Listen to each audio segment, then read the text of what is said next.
बातमी। नाशिकमध्ये उबाठा शिवसेनेला खिंडार पडलंय।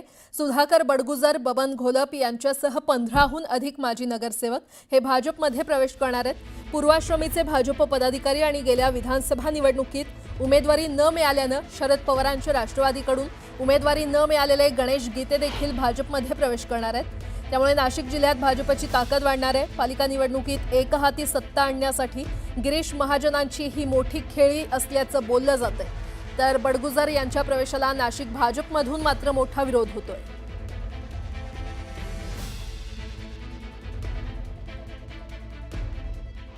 बुलंद तोप अशी ओळख असलेले सुधाकर बडगुजर, बबन घोलप आणि हे सगळेच नेते जे आहेत ते आज मुंबईच्या दिशेने रवाना होत आहे। आपण ही सगळी दृश्य बघतोय, हे ठाकरेंच्या शिवसेनेचे नाशिकमधले शिलेदार आहे, मात्र ते आज मुंबईच्या दिशेने जात आहे। सुरुवातीला बबन नाना आपल्याकडे काय वाटतंय, आज आपण ठाकरेंची साथ सोडून भाजपचा कमळ हातात घेत आहे, काय नेमकी भूमिका?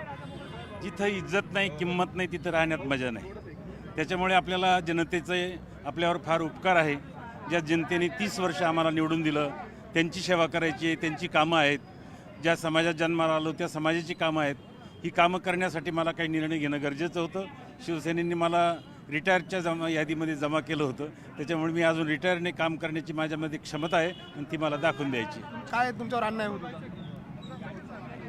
आमचे गुरु आहे अण्णा गुरुजी, ते मातोश्रीवर गेले, त्यांनी सांगितलं की घोलप साहेबांना तुम्ही जबाबदारी द्या।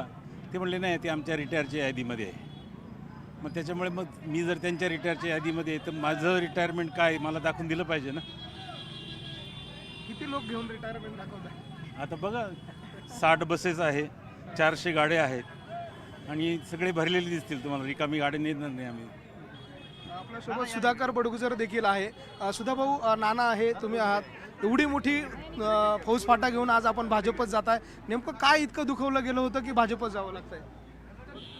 पक्षाने अनादर केला आणि भारतीय जनता पार्टीने आदर केला, एवढं याच्यातच मी सांगू शकतो।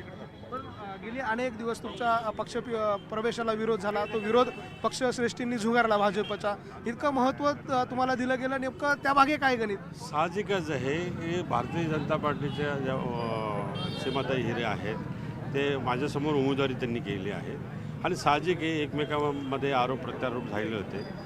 तो विरोध मावळायला थोडा वेळ लागेल आणि निश्चितपणाने कालांतराने तो विरोध त्यांचा मावळेल असं मला वाटतं। तुमची ठाकरेंच्या शिवसेनेमध्ये असताना घुमसट होत होती का, किंवा तुमची नाराजी कोणावर आहे ठाकरेंच्या शिवसेनेबद्दल? नाही, माझी नाराजी कोणावरच नाही, माझी तडकाफडकी जी हाकलपट्टी केली ना तेच मला कळलेली नाही। 40 वर्षाला आम्ही शिवसैनिक म्हणून या शहरात काम करीत आहोत।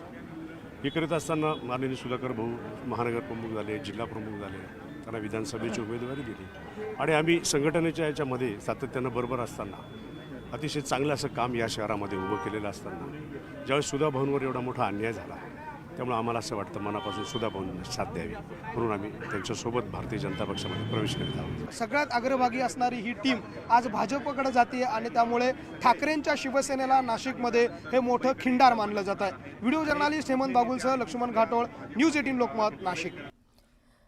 दरम्यान बडगुजर यांच्या प्रवेशाबद्दल माहीत नाही असं चंद्रशेखर बावनकुळे यांनी म्हटलेलं आहे। स्थानिक नेत्यांच्या एकमताशिवाय प्रवेश होत नाही असं देखील त्यांनी म्हटलेलं आहे। आपण पाहतोय बडगुजर यांना भाजपमधून खरं तर विरोध होतोय आणि त्यावरच आता त्यांच्या प्रवेशाबद्दल चंद्रशेखर बावनकुळे यांनी वक्तव्य केलेलं आहे। बडगुजर यांच्या प्रवेशाबद्दल माहीत नाही असं त्यांनी म्हटलेलं आहे। स्थानिक नेत्यांच्या एकमताविषयी शिवाय प्रवेश होत नाही असं देखील ते म्हटले। सुधाकर बडगुजर यांच्या पक्षप्रवेशाबद्दल कुठलीही माहिती माझ्याकडे नाही आहे आणि त्यामुळं जोपर्यंत तिथे स्थानिक आमचे सर्व टीम, आम्ही जेव्हा पक्षप्रवेश करतो तेव्हा स्थानिक जे टीम असतं किंवा स्थानिक पदाधिकारी असतं किंवा स्थानिक आमदार खासदार असतं, त्यांचं सर्वांचं कन्सेन्सस झाल्याशिवाय, एकमत झाल्याशिवाय पक्षप्रवेश साधारणतः आमच्याकडे होत नाही। सुधाकर बडगुजरच्या पक्षप्रवेशाबद्दल मला कुठलीही माहिती नाही।